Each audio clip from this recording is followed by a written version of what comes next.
Welcome. I'm James Callicutt, waterfowl and upland game bird extension specialist. I'm Mark McConnell, Assistant Professor of Upland Birds at Mississippi State University.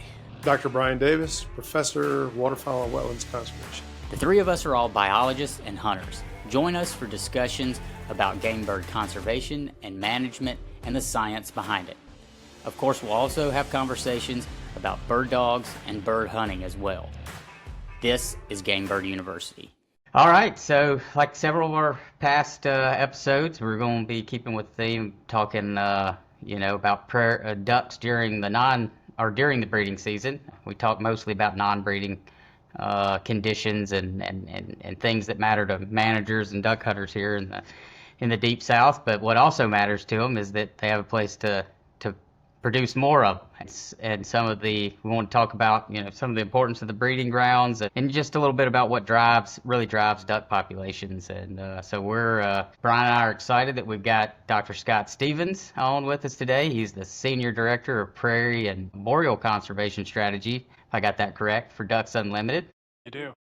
And Scott's had a long career, some with DU Inc., and then a good stint with DU Canada, and now back to DU Inc. So we're glad to have you back on this side of the border again, working for the Ducks. But your work certainly still spans into the Canadian prairies. Scott's also a alumni of Mississippi State here, like a lot of duck people are. Get your master's here. That's right. Yep. Okay. You in wood ducks? I did my research on wood ducks at Noxubee and in some of the Delta refuges too. So and it's hard to believe, but I graduated 30 years ago with my master's degree. It's like, I was going to say, it doesn't like seem the possible. mid-90s. Yeah. Goes by. That's right. I was there with you. Yeah, it goes by fast. I won't say where I was at the time, not to make any of y'all feel old. Yeah, that'll make us feel bad, James, if you tell us where you are, like in junior high or something. Yeah, I was in junior high in 1995. But anyway, so we're excited to have you, Scott. I appreciate you being here. Thanks for taking the time out and joining us. Yeah, absolutely. Happy to be here and happy to visit with your audience about the challenges that we face, the importance of work on breeding areas. We got to feed them and let them survive in the non-breeding times, and you guys do a bunch of work to take care of that. But what we know from the science is that, about 90% of what drives the ups and downs of population are life history events that happen on breeding areas. Things like breeding probability and nesting success and brood survival and hen survival. Those are really the big drivers for whether populations go up or down. And, all those occur on breeding areas. So, so just getting started with that, with that being such a driving factor of duck populations right now, can you give us kind of where we're sitting right now with duck populations, just kind of an overview, and then maybe we can go into some of the biggest threats to those areas up there, those habitat conditions and such. Yeah.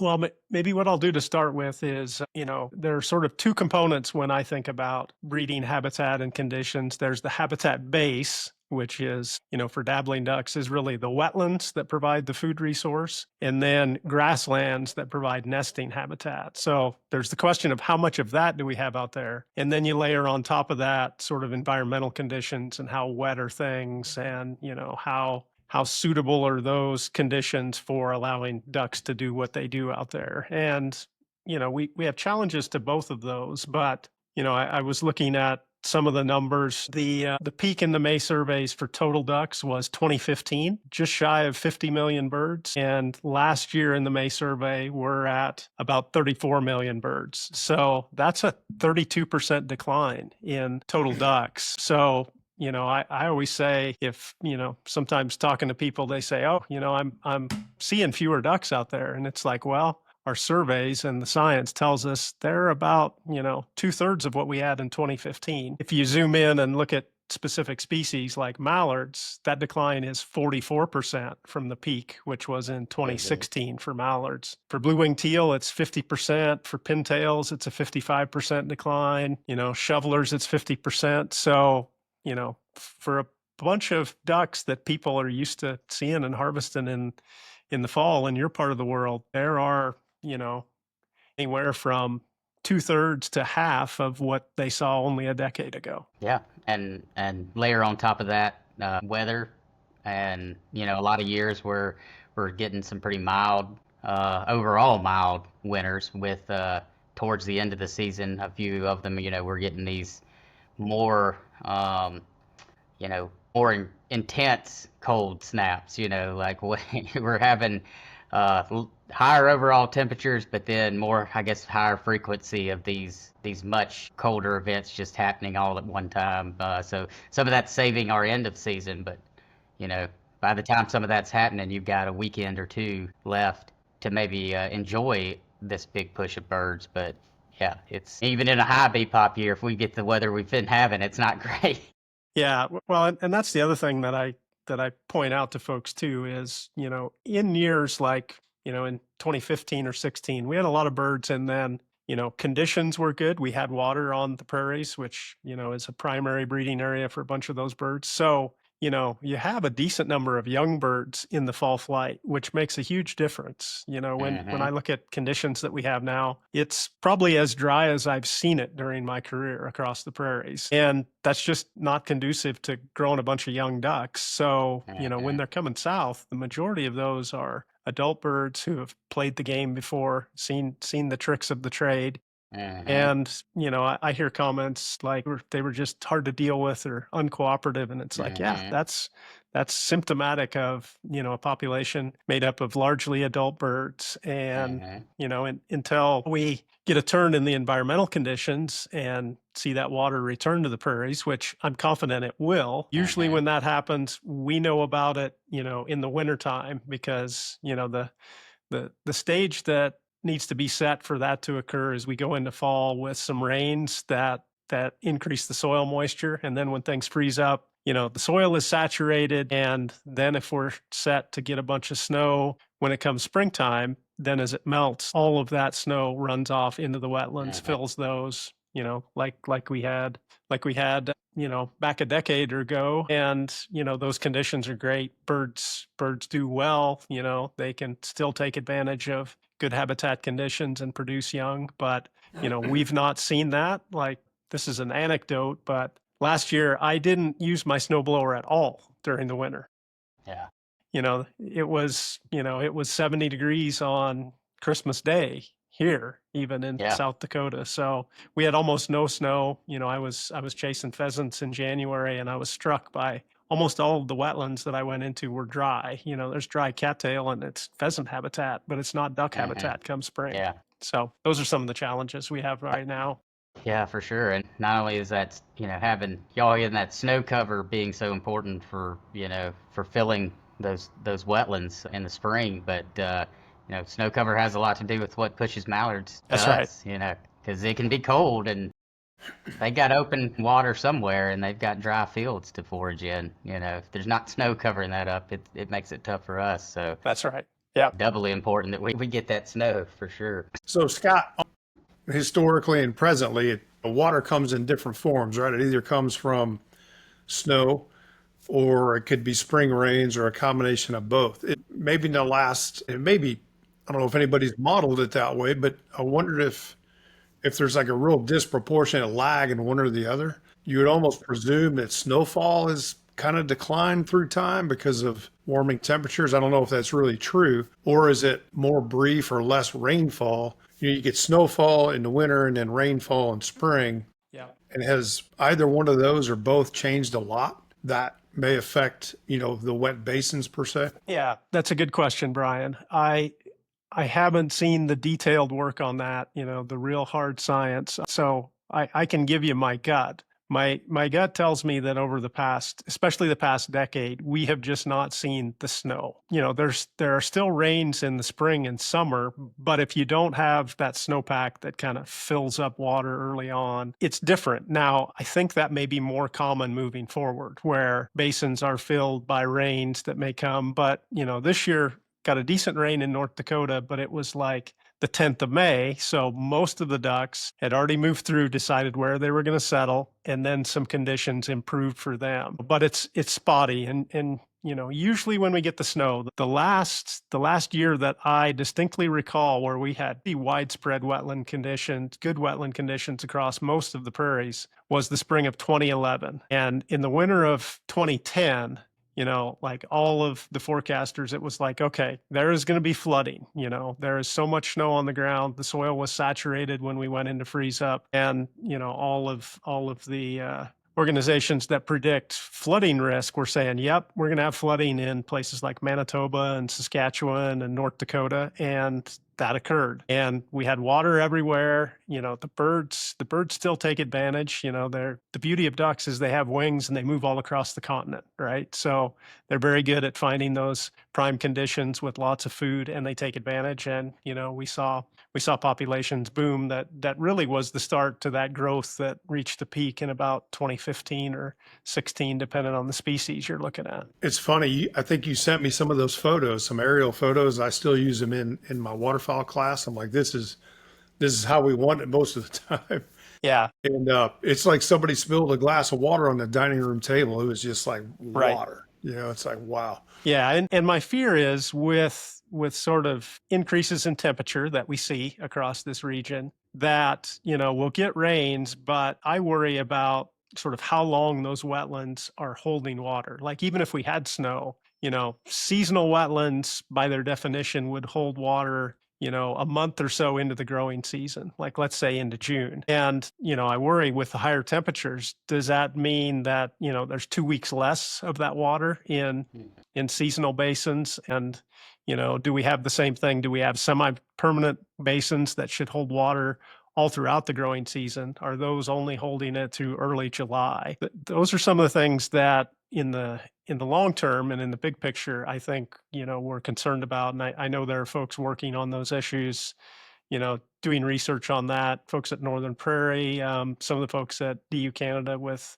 Institute for Wetland and Waterfowl Research, they're looking at those things. But I think those are some of the big picture things that we need to pay attention to. Yep. For sure. And so kind of makes me think too, in addition to some of the things, kind of out of our control, these, right. The abiotic side of things, all the, the weather and the shifts in those. What other threats do we have from, for habitat loss, and what is that doing, and how much of that has attributed to some of this, our recent decline in duck populations? Yeah. So good question. And again, I'll go back, we've sort of talked about that habitat condition part of thing. Now we'll shift and talk about what's the habitat base look like. And I would say my gut tells me that right now the declines that we've seen, over the past decade are probably driven mostly by that dryness. But at the same time, we see the habitat base of wetlands and grasslands has been eroded. Probably more so on the grassland side, because we saw a lot of restored grassland that was part of programs like CRP come out of those programs. I think across the U.S. prairies, we lost about 7 million acres of grass over the past decade or so. And in Canada, it was another 1.5 million acres of grassland that were lost during that time period. Whenever you lose that grass, there's just more pressure on the wetlands. So, more pressure to turn those wet spots into canola or corn or whatever the crop is to generate more income. So, the things driving the pressures on that habitat base are really more economic. You look back and believe it or not, when I was at Mississippi State, I'd have probably laughed at you if you'd have told me that, well, you need to be thinking about things like economics and, renewable fuel standards. But those things had a big impact on that habitat base. When we saw that renewable fuel standard for ethanol go into place, that's when we saw wide scale loss of those grassland areas. And, it was all driven by economics. And producers are in the business to make money and make a living. It's hard to blame them. So I think that's part of the challenge is how do we set policy that keeps these important habitats in place? At DU, we spend a bunch of time and energy working on programs that do that. So, a big focus on purchasing perpetual conservation easement across both the U.S. and Canadian prairies that pay landowners to keep their wetlands and grasslands intact. But we're paying a lot of attention to the Farm Bill discussions, which are set to take place this year. And ensuring that we have things in there like conservation compliance provision, like swamp buster. That's really key to maintaining those wetland basins and ensuring those disincentives are in place so that folks don't drain those. Yeah, for sure. Yeah, I was looking at some of the slides that Josh Vest had given me on Prairie Pothole Joint Venture, and 43% the priority wetlands and croplands. People don't understand the value of these small wetlands, and 43% of unprotected and high risk for conversion, yet they support 39% of the duck pairs. Those small ones are really, really important, Yeah, obviously. and that kind of goes back to Scott's point about, with climate and another issue of the climate with, are those small basins going to have water when you need them? Right. Yeah, but it's a good point, Brian. We'd love for all the wetlands to be in a grassland setting where we know the birds do well, but a bunch of those wetlands are embedded in cropland, and it's important to keep those wetlands around too, because I guess I'm getting old enough and long enough in the tooth now that I've seen a bunch of different programs that may restore that upland nesting cover come and go. CRP was there. We have other programs like winter wheat that provides undisturbed nesting cover. So there are options out there if you keep the wetlands. If you don't keep the wetlands, it's just not duck habitat. It may be songbird habitat and other things, but without the wetlands, you aren't even having the conversation. Yeah. Yeah, so CRP in 2007, 8.35 million acres, then declined to 4.2 in 2015. It's been hovering around 50% over the past 5 years. Yeah, and many times I'm accused of being a pessimist, but I would say I just don't see as big a CRP program ever coming back like we had during, those peak years. I mean, you look at where things are headed with federal spending right now, and it is not for more. In fact, in some of the discussions before the Farm Bill, there were calls for, it's like, we should not have a program that pays farmers not to farm, which is exactly what CRP is doing. So I don't think that's going to be our long-term savior for grassland on the prairies. I think we'll have to look elsewhere, but there are a bunch of options out there, and keeping the wetlands and then looking at programs where we can put some kind of cover back is important. I think back in the day, Jim Ringelman or somebody, DU Canada or somewhere up there, did a calculation for every 2% grassland loss. It's like 25,000 fewer ducks in the fall flight. And it looks like we're losing about 1.6% of grasslands per year right now, which is pretty scary. Yeah. So, that's one thing that I think is kind of a no-brainer. And I know it's hard for folks, especially down there where you guys live. Maybe it was 1%. I'm sorry. Anyway, go ahead. Down there where you guys live, they've never seen the prairies, but the cool thing is we have an easy way that they all participate in helping protect some of that, and that's buying a duck stamp every year. You're required by law to have the federal duck stamp, but 98% of the proceeds of that go into protecting habitat for the birds. So, there are folks out there, there's a guy in North Dakota, Sam Soholt, that has this Stamp It Forward program and encourages people to buy multiple duck stamps. And I know, last year, like I sent him $100 and it's like, he bought 4 extra duck stamps with that. So, that's an easy way for folks who care about ducks to, invest in the future of healthy populations. It's like when you go to the post office to buy your duck stamp, buy 2, super easy. An extra $25, that's about the cost of a box of shells these days. So yeah, that's the thing. Yeah, it's one of the cheapest investments you make into duck hunting for sure. And I've bought multiple federal stamps since college, probably buying 2 a year, and then state stamps too. The electronic stamp thing used to. It's like I want to have that one I put on my license, and then I have that one I keep. Right. And still that way for federal, but. Yeah. State, it makes it difficult to do that, but totally understandable there. But yeah, that's one of the best things folks can do for sure to give back and to help put more prairie habitat on the ground, because that's what's driving the most part of whether or not we're seeing ducks down here. So we were another question I forgot to ask you earlier, kind of going back to the habitat condition side of things. We had, like you said, it was kind of dry early on, and a lot of birds, kind of had to pass over areas, settle in other areas. And we did get some rain later, right? So did that, even though that may not have helped as much because not as many birds settled there, but if that rain kind of extended northward, did that help at least for setting up some better production conditions, as far as having? Yeah, I would say potentially. I mean, what it does is, now if we get thunder showers, which that's kind of a daily thing here these days, is, in the afternoons it does get hot and thunderstorms blow up, and if you have those dump a bunch of rain, that can improve local wetland conditions, which this time of the year is important as it relates to survival of the ducklings that were successfully produced and hatched out there. Because in these drier years, if the wetlands are drawn down and the emergent vegetation is no longer flooded, brood survival goes down. There's just not cover for them to hide in. It's kind of like wood ducks, Brian. They want to be in the cover when they're young, and same thing for the dabbling ducks up here in this part of the world. So those, those rains can improve those sort of conditions. But I know many times I get questions. It's like, hey, I heard it rained up there. Did that sort of fix things? And it's like, well, it didn't hurt, but it didn't sort of reset the stage, and we're not going to see a big boom next year yet. I keep telling people, it's like, I'll let you know. If I have my snowblower out, 3 days a week, I'll let you know that, hey, it's looking good. So yeah, it's difficult when people say, hey, the prairie's wet. It's like, well, some places, and others, no. And it's such a big landscape that it's 300,000 square miles. Yeah. But go ahead, Brian.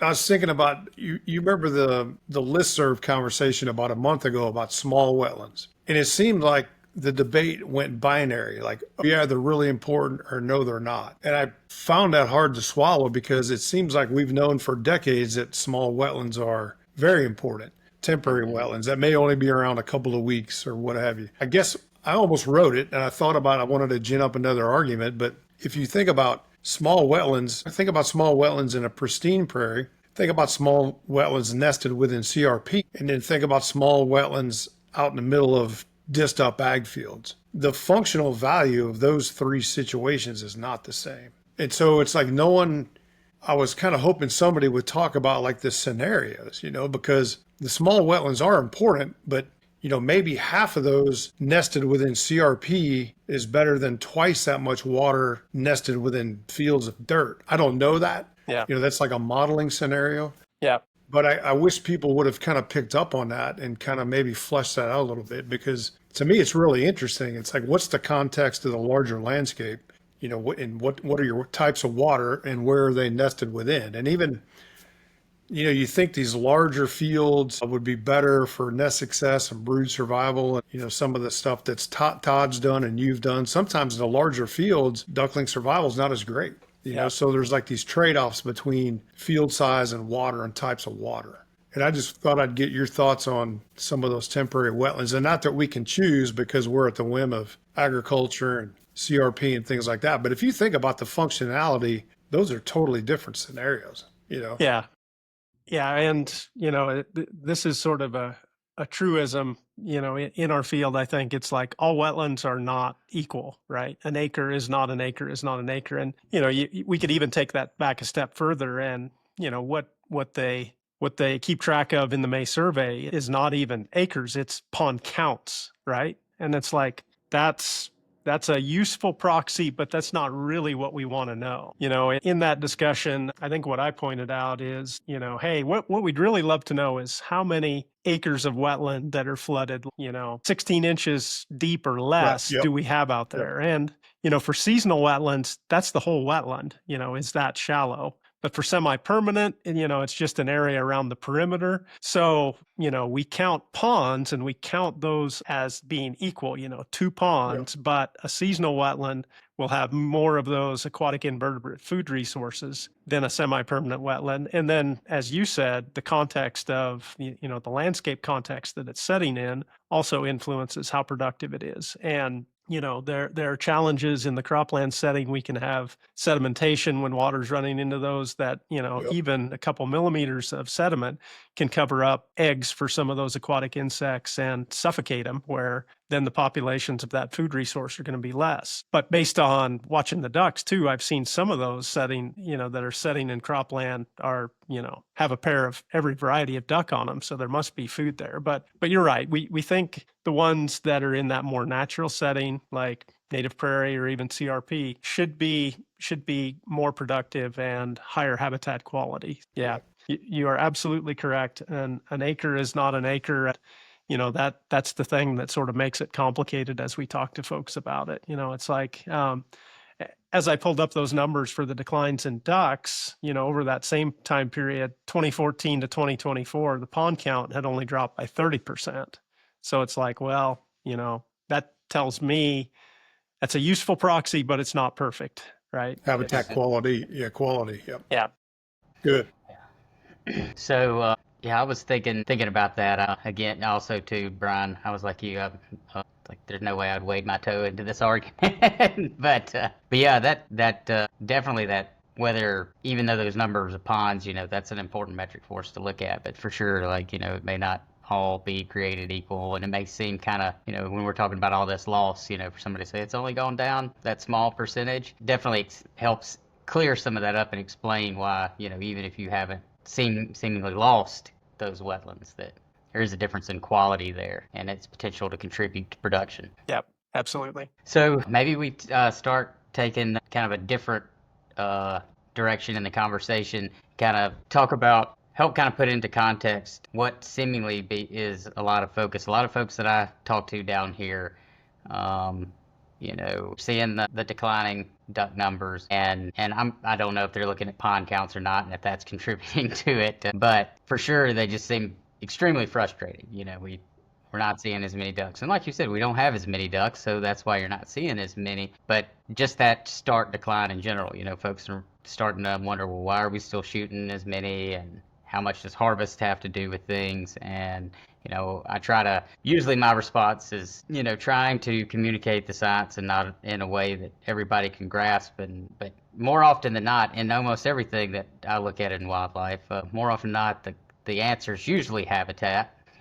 Like, what's the question? The answer is habitat. For most things, whether you're talking about a bobwhite quail or turkeys or ducks, if you're seeing a decline, more often than not, that's going to be one of the biggest driving factors. And share with them what we've learned about harvest and how AHM works, which is an extremely difficult thing to explain to anybody. But right, there seems to be a greater level of distrust in the science we use to do this than there has been historically, at least in my 15, 16 years of being a duck biologist. I don't think I've had as many folks just seem to, and it could be social media and all that there's a broader platform there, but certainly a lot of talk about harvest and thinking that there is a need to revisit that and maybe reduce days or bag limits, what have you. And so there's just something, kind of talk a little bit about that in relationship to what's really driving waterfowl populations. Yeah, and James, I'll maybe jump back to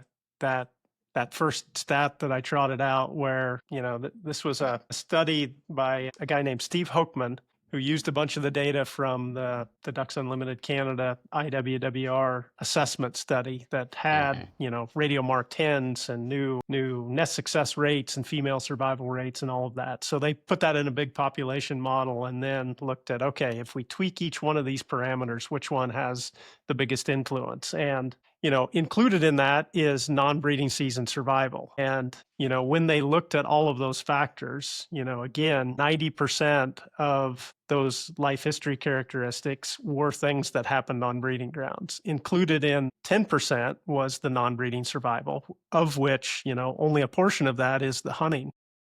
Mm-hmm. The hunting mortality that happens. So when I try and talk about this, I say, okay, within the constraints that we've currently had, frameworks and season lengths and bag limits that we've had over the past, 30 years, the signal is that harvest is just not much of a factor. And I would say that the signal is still there today. Now the caveat that I would offer is, we have colleagues who, this is what they do, folks like Todd Arnold and Mitch Wiegman and Thomas Rickey, those folks really know how to develop these population models. They are interacting with folks at the Fish and Wildlife Service who are also developing models. And the one thing that I like to say is, I have absolute confidence that those guys are the best and brightest around and are doing a good job. There is no conspiracy here to fool anybody into thinking we got more ducks, or tell them a story about what really drives them. Like those people, I interact with them at meetings. They care about ducks too, and they'd love to see the population go through the roof also. So, I think the people working on that are the brightest around. And, what those models tell us is that, the issues are really driven by survival during the breeding season, which is a habitat thing, right? Yes. Which is related to the stuff we talked about. Wetland conditions influences that, the amount of nesting habitat out there. Brian, that discussion around the importance of seasonal wetlands, I know, came up when on the listserv where there was discussion about the new pintail models that, will allow three birds in the bag under, the right conditions and population levels and all of that. And, there were some folks who were expressing concern about that. It's like pintails, have been down. Are we sure that's the right thing to do? And I guess my response would be, again, I have confidence in the folks who have done that modeling. And then the other argument that I would make is if we were going to recover pintails by having restrictive seasons, which we've had for 30 some years, like it would have already happened, Yeah.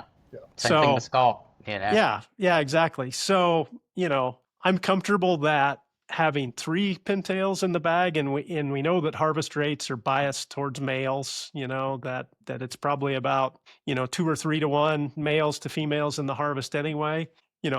I'm comfortable that that's a reasonable experiment to do and to monitor and see what happens. If somebody said, hey, we're thinking we should take the limit back to the point system days and have 10, I might get a little more nervous, but 3, it's like, that's what we should do. There have been people calling for that kind of experimentation for some time. So, based on the science, I think that is a completely reasonable thing to do. It would be same thing for mallards, which I know where you guys live, mallards are king. And that's what people are thinking about when they're saying, hey, should we cut back? Should we have fewer? And it's like, you could do that, but I don't think you're going to save mallards by shooting less either. The harvest rates are just so low. It's going to be driven by the conditions and the habitat base that we have on these breeding areas. Yeah, absolutely. And mallards being the case, now that we've been discussing so much in the waterfowl community about the sex ratio issues in mallards, I mean, I think that this is a perfect time that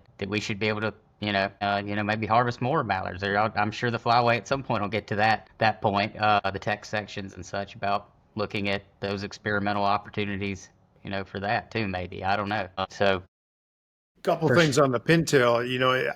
I don't have the human dimensions data, and maybe no one does, but I would think that would incentivize landowners, especially in really important places like California for pintail, where rice is like 44% of the total food calories, Right. Yeah, absolutely. There may be a time when we can't float anymore because of water restrictions, but in terms of managing for the duck and providing habitat, that can only help. And the other thing too, I had the privilege of hunt out there several years ago, and the number of drakes, the ratios of males to females is just, it's absurd. There are so many males, that in itself, I know the waterfowl community has been talking about that, and that in itself would be a great experiment. But it's crazy. The novice hunter says, hey, look at that flock of pintails. And it just takes you a few seconds to realize it's not a flock of pintails, it's a courtship flight, Right. It's 10 males and 1 hen. Yeah. And living out there 25, 30 years ago, like I did, and then going back, it's like, my God, it's just like totally compounded. The number of courtship flights is just unbelievable.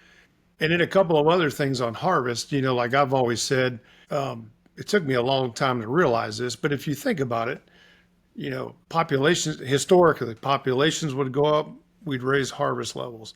Come down, we'd come down.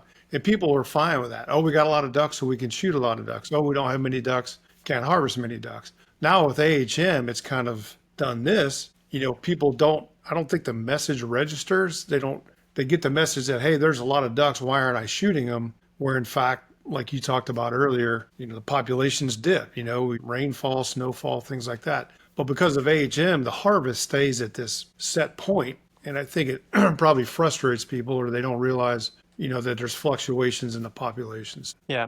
Yeah, I've thought about that too, Brian, especially as they rolled out the new pintail model. And it's like, okay, the best information we have says this, the impact of harvest is negligible, just not much, right? But you're right. For most of our careers and time hunting, we chased populations with regulations. And sort of that implicit story that it told was, well, when there are fewer, we've got to cut back. I think now the science that we have says, that was probably being too conservative, and, it's not justified, and we can still have the harvest. I mean, total harvest and harvest rates will probably go down with lower populations.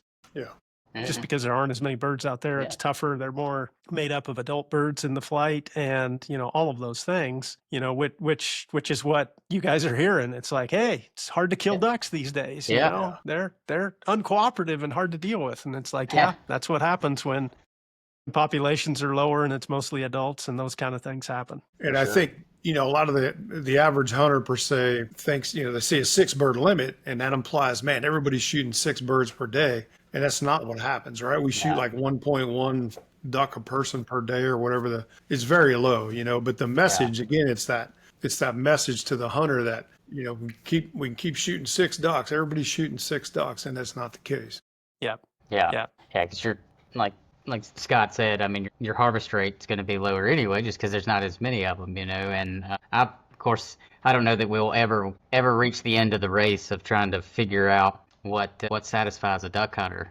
But surely, when we were talk sometimes in the flyway about like, well, what about, somebody bring up splash limits and things, when we'd be talking about barriers to entry into waterfowl hunting, it's very complicated, learning your ducks and all that, and maybe hunter recruitment and retention would be better, if we simplify things. And it made me think to some of the, maybe it was Larry had some WMAs or something in Louisiana, Larry Reynolds maybe, and I know it could have been some of our stuff when I was working with the state on some of our areas, but when we had the teal harvest assessment and we said we can have, blue-winged teal can sustain some more harvest. During the special teal seasons, we can go to a 6-bird bag from a 4-bird. You have hunters that had been, super excited about killing their 4 teal the year before, several years leading up to this change. And then you go to now the limit 6, and there's about the same number of birds, I guess, probably using the area, but they were, getting about 4 apiece, The bird per hunter average didn't really change with the switch, but the satisfaction dropped. Like, I guess they were filling out some satisfaction cards, and that had dropped. And so it's just an interesting social science element of it, that achieving the limit was something so important, and like, well, if you went to a 4-bird splash limit, you'd probably have some increased satisfaction for sure. But well, and the one thing that I've thought about in these discussions too, I'll see people post online and say, we shouldn't be shooting any hens. And it's like, you know what? Like, anybody's welcome to do that. You can have your own restrictions that are more restrictive. It's like on your club, if you all decide you're not going to shoot hens, it's like, that's cool. Go for it. But what the big picture science tells us is, that doing that is not going to grow the population or improve things.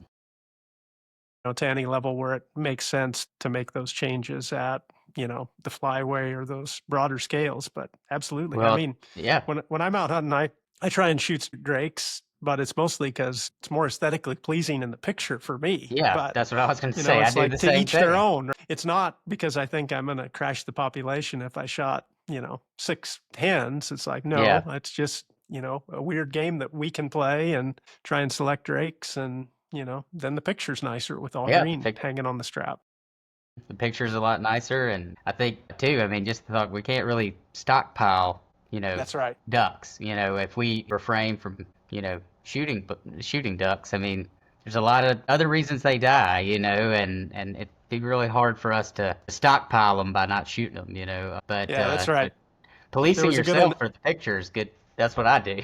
Yeah, I heard a good analogy from Todd Arnold about that idea of, stockpiling and what's sort of the lifespan. And, he said ducks are definitely not like wine, where they get better with That's right. age. Age, yeah. But he said they're not like ice cream either. It's like, they're not going to go away. So a little bit in between that, but yeah, we're not, it's not by like the population goes up if we reduce the harvest by 10%, especially given the habitat conditions that we see, Yeah. across breeding Yeah. areas right now. So, And yeah, if I had one wish, it would just be to drive home the idea that, the folks who are working on these issues for state agencies, for the Fish and Wildlife Service, all of us, it's like, there is not some well-coordinated conspiracy theory to screw duck hunters. Like, I can tell you that, like, everybody that I work with, they care about the birds. Most of them are hunters themselves. They love to see,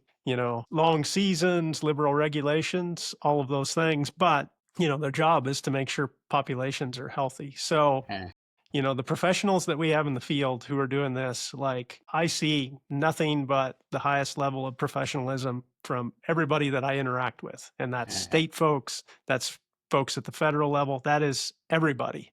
yeah.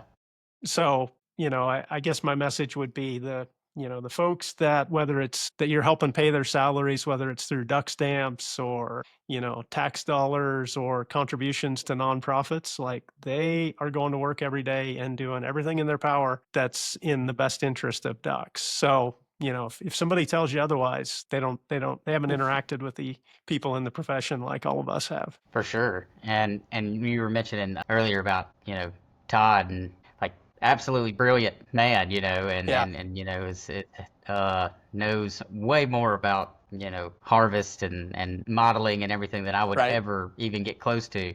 And he's a duck hunter himself, he cares about Yeah. shooting ducks. And there's actually he has a really good episode of he went on Ramsey Russell's podcast, the Okay. Duck Yeah. Season Somewhere. Yeah. And it's a very long one, and that's one of the ones when hunters ask me about harvest and its impact on ducks, duck populations. I was like, you need to go listen to that. I said, it's long, be prepared. It's like 2 Right. hours long or something, but it's a just really great, opportunity to listen to, to a scientist in this field. It's, we all care about ducks, and someone who's really in the know about that topic more so than your average waterfowl biologist is. It's also a hunter themselves and really talking through all of that, all those different aspects, and Ramsey asked him a lot of great questions. So I think that's a really good source for folks to go listen to for that particular episode. Yeah. It reminds me back in the day in the early mid 2000s when I was working for DU. That's when the prairies were, after the 90s, they got dry again in the early 2000s. And there was a fella going on about shortstop and ducks, and I diffused that. I said, look, Ducks Unlimited in the southern region, we have like 80 to 90 employees, and all but a couple of the secretaries hunt ducks. I said, why would we want to shortstop ducks up north? And he kind of looked at me and goes, hey, you got a point. I said, Yeah. nobody's trying to shortstop ducks. Yeah, that's right. No, for sure. But yeah, so I think that is a good point, Scott. Like, if I could change something, that'd probably be that too. It's just that folks could realize that how much the waterfowl scientific community is made up of everybody cares about ducks, and most of them hunt them. Yeah. And so, Yeah, that's right. Well, and I know, especially in the recent time, there's been kind of a bad rap given, especially to federal employees, government employees in general, whether that's state or federal. And it's like, you know what, the ones that I interact with, like, they go to work every day and they work their tail off, and they have the best interest of the resource at heart. And most of those folks are putting far more time and energy than they actually get paid for. So I'm thankful that those folks are out there. And as we look at the prospects of, especially at the federal level, some of our colleagues have already, departed due to cuts, and there are probably more to come. And I'm just worried about, it's like, well, it's just that shrinking capacity in the field in general to deliver on all of the challenges that we have, whether that's, the habitat base or doing surveys and banding birds. So the reality is, if you want those things done, it's people that do them, and there has to be somebody that gets paid to do them. So I'm thankful for all of my colleagues out there who work hard and do their part, because it takes us all pulling on the rope to make this whole enterprise work. Yeah, they're a shared resource, and that's one thing that I think makes, what the waterfowl community and migratory bird community such a unique group to be part of and to work in, is because unlike so many other things, you're part of this broader partnership and network of folks from all across the continent working together for this shared goal. That's right. And you can't people in Mississippi can't, or Arkansas or wherever, can't totally derail something, because we're all kind of together working towards this. Yeah, that's right. We're all in the same boat. If there's a hole in the boat, that's everybody's problem. That's everybody's problem, exactly. And all on the same line. Yep. And we're very fortunate to have some of those brilliant folks like Todd, because I'm sure with that level of intellect and such, you could be doing something much more lucrative. Yeah, that's right. Yeah, that's the other point. Biologist. It's like if anybody thinks folks are getting rich, like studying ducks or counting ducks or doing work on habitat for ducks, it's like, no, they're there because they care about it and they have a passion for it, right? Exactly. Like, that's why all of us are doing what we do, and that's everybody in the field, which I think is cool, because I'm not sure that's the case everywhere, right? Almost everybody I interact with is excited to be there and looks forward to coming to work. And that's cool when that's the setting of the people that you interact with. Yep. Well, yeah, and that kind of, segues a little bit. I don't want to spend too much time, but it's the waterfowl community and is slowly working on, and has done tremendous leaps even just since I've been in the field, of making what we do more important to other people besides just duck hunters, or those that are consumptive users of the resource, and looking how what we're doing as duck biologists actually has some societal benefits. Yeah, and I absolutely. think hats off to DU having now having a lot more folks dedicated to looking at that side, is why protecting wetlands and grasslands is I would say kind of about what duck stamps have done in general. It has been a user pay society benefit type system, and I really applaud DU and others for really engaging in the ecological goods and services and things side of what we do. We're passionate about ducks, and selfishly we kind of just we love ducks, and so we're doing it for ducks, but it is having a myriad of benefits to that's other right. folks. Yeah, what I say is, early in my career, we just quantified the waterfowl benefits of those projects because that was our primary interest, right? Mm-hmm. But the reality was that there were, a whole other suite of things that were yielding other benefits. We just weren't quantifying those, and we started to do that now. While I was with DU Canada, we were doing some wetland restoration projects, and then we had Coca-Cola said, hey, we're looking to replenish the water that we use in our beverage production. They had developed it. This was totally voluntary, but they had said, we want to work on these replenishment goals that we have. And so we kind of said, well, yeah, like we could calculate the volume of water in the wetlands that we're restoring, measure the acreage and the average depth, and you can turn it into kind of a volumetric water benefit. And we did that, and they were funding, to the tune of $200,000 a year, some of those wetland restorations. And it's like, that's awesome. I tell people, it's like, we were doing the same projects to benefit ducks, but it just had these other benefits that other folks were coming to the table and willing to invest in. In my mind, that was the best case scenario. It's like, hey, we're just leveraging more money for the projects that benefit ducks because they have all these other benefits, and it's volumetric water and it's carbon and water quality, all of those things. So, it just expands the base of people who may be interested in the work that we do. So, yeah, James, I think it's really important too. And I would argue it's especially important when we get to talking about policy discussions around, keeping wetlands in the prairie pothole region. It's like, well, there are a few 100,000 people across the U.S. that enjoy ducks and really care about those things. But there's millions who are like, yep, I really like having clean water and not have to worry about, flooding, all the flooding that we see these days. It's like wetlands help buffer those things. So, we can sell that to a broader segment of society. And that's important for us to stay relevant. Absolutely. And so, yeah, I'm very excited that more folks are taking up that, that interest in doing work that's quantifying those benefits. Because certainly, yeah, when it comes to policy and such, the more people that care about what wetlands do for them, the more likely we can continue to do what we do.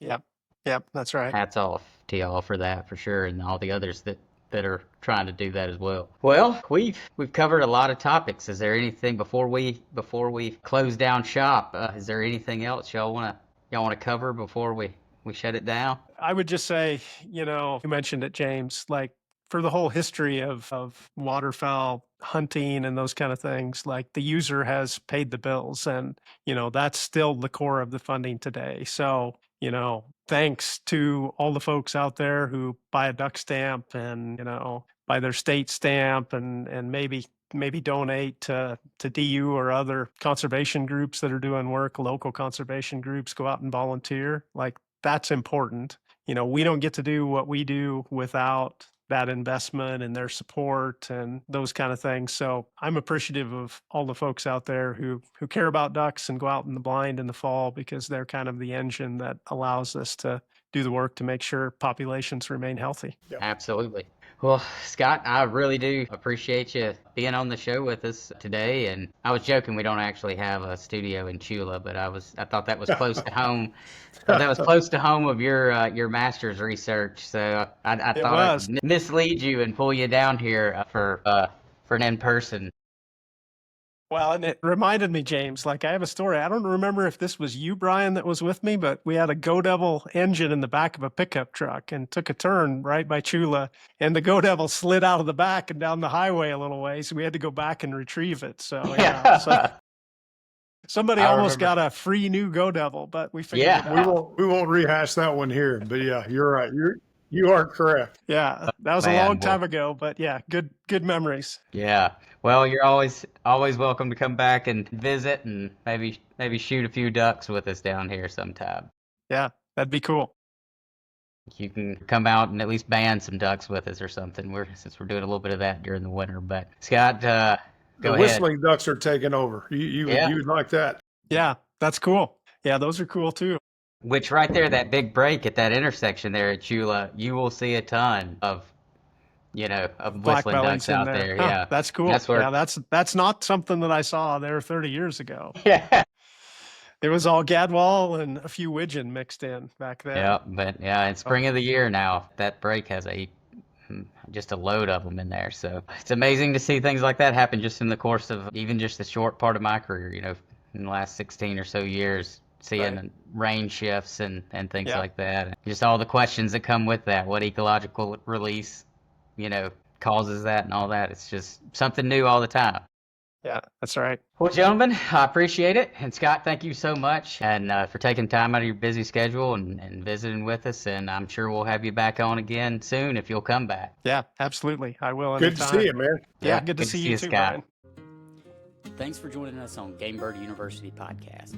To keep up to date on when new episodes are dropped or for more information on game birds and their management, you can follow us on Instagram at MSUEXT_Gamebird or follow us on Facebook at MSU Extension Gamebird Program.